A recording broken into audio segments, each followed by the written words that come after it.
চারিদিকে সবুজ বেষ্টিত বনাঞ্চল, তার মধ্যে নির্ভরভাবে খেলা করছে ভাল্লুক। এটি মূলত কসোভো সরকার ও দেশটির প্রাণী কল্যাণ সংস্থা ফোরপজ এর যৌথ উদ্যোগে গড়ে ওঠা একটি অভয়ারণ্য। এই প্রিস্টিনা ভাল্লুক অভয়ারণ্যে হ্যালোইন যেন কিছুটা আগেই এসেছে। ভাল্লুকের জন্য বিশেষ খাবারের ব্যবস্থা করেছে কর্তৃপক্ষ, যেখানে পরিবেশন করা হয় বাদাম ছিটানো বিভিন্ন আকৃতি দিয়ে খোদাই করা কুমড়া।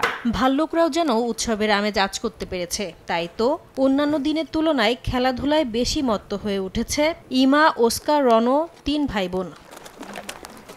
2014 সালে ভাল্লুকগুলো উদ্ধার করে এই অভয়ারণ্যে আনা হয়েছিল। কসোভোর দুর্গম অ্যাকার্স্ট পর্বতমালায় জন্ম নেওয়া এই 3 ভাই বোনকে মাত্র 1 মাস বয়সে উদ্ধার করে ফোরপজ নামের সংস্থাটি। মূলত দুটি পরিবার ভাল্লুক শাবকগুলো কিনে বাসায় পালন করছে জানতে পেরে সংস্থাটি এটাতে হস্তক্ষেপ করে এবং অভয়ারণ্যে নিয়ে যায়।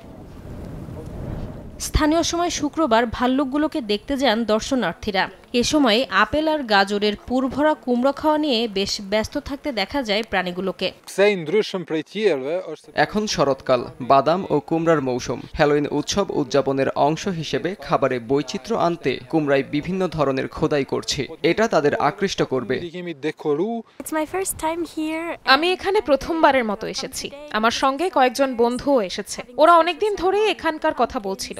অবশেষে ভাল্লুকগুলোকে নিজ চোখে দেখতে পেরে খুবই ভালো লাগছে।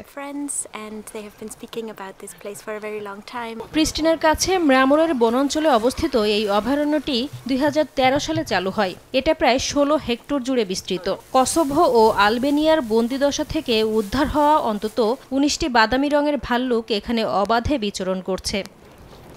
নাসরিন রুমি, সময় সংবাদ।